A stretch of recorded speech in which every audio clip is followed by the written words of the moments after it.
Bonsoir et bienvenue à tous. Nous sommes ravis de vous retrouver pour cette nouvelle édition pour aborder des sujets aussi variés que intéressants.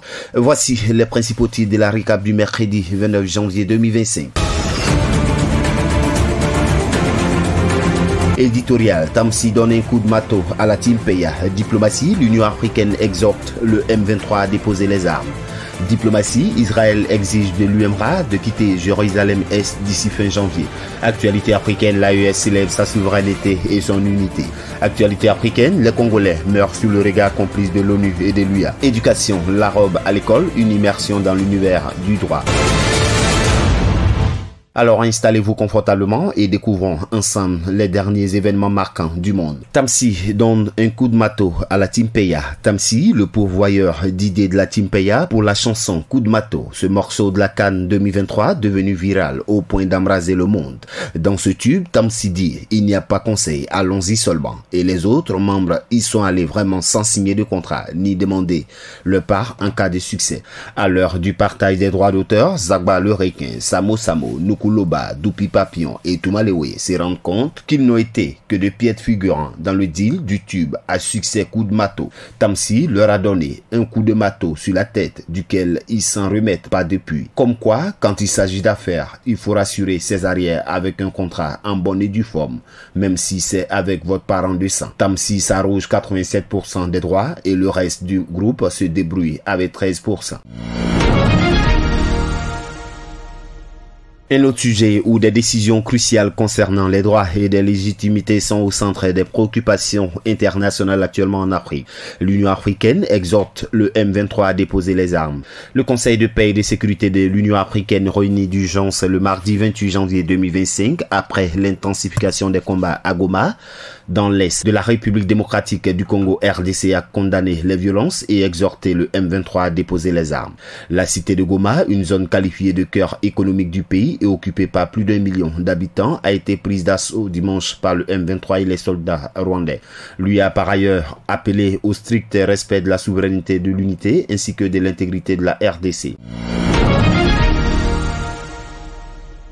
Dans un autre contexte de tension diplomatique, la question de la souveraineté se pose également au Moyen-Orient. Israël exige de l'UMRA de quitter Jérusalem-Est d'ici fin janvier.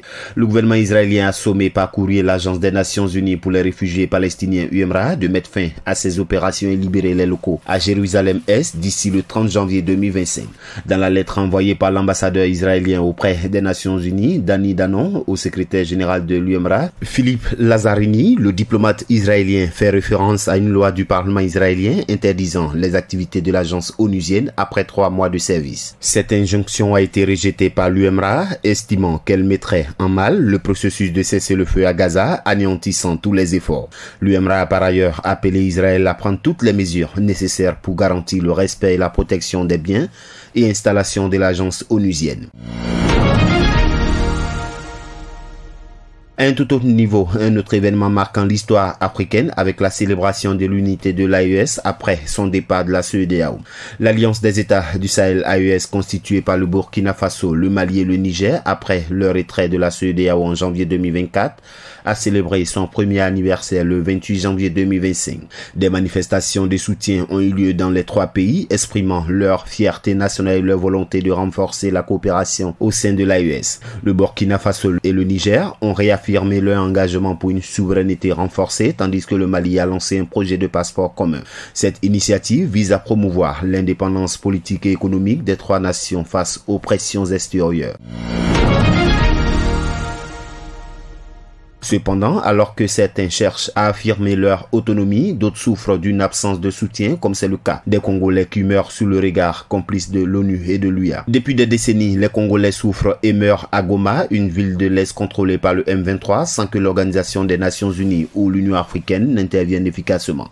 Les médias internationaux relaient la tragédie sans proposer des solutions, tandis que plus de 400 000 personnes fuient la guerre depuis 2025. Goma, riche en ressources minières, est convoitée par des puissances étrangères, dont le Rwanda, alimentant la rébellion. L'exploitation des métaux précieux comme le coltan profite à l'international sans que les Congolais en tirent bénéfice.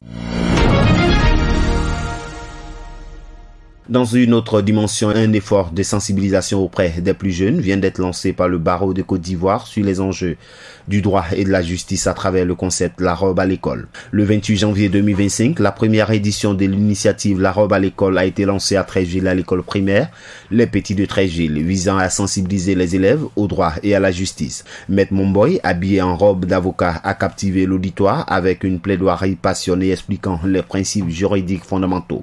L'événement soutenu par des personnalités locales a souligné l'importance de l'éducation juridique dès le plus jeune âge, un message renforcé par le bâtonnier du barreau de Côte d'Ivoire, Maître Florence Loan-Messan.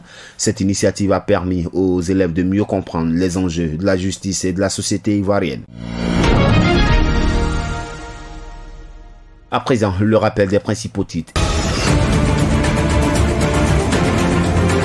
Éditorial Tamsi donne un coup de marteau à la Timpeya. Diplomatie, l'Union africaine exhorte le M23 à déposer les armes. Diplomatie, Israël exige de l'UMRA de quitter Jérusalem-Est d'ici fin janvier. Actualité africaine, l'AES célèbre sa souveraineté et son unité. Actualité africaine, les Congolais meurent sous le regard complice de l'ONU et de l'IA. Éducation, la robe à l'école, une immersion dans l'univers du droit. Et voilà qui met fin à cette édition. Nous avons couvert des sujets chacun ayant sa propre importance et résonance dans le monde actuel. Bonne soirée à tous et à toutes. APRA, Agence Presse, Radio et Audio.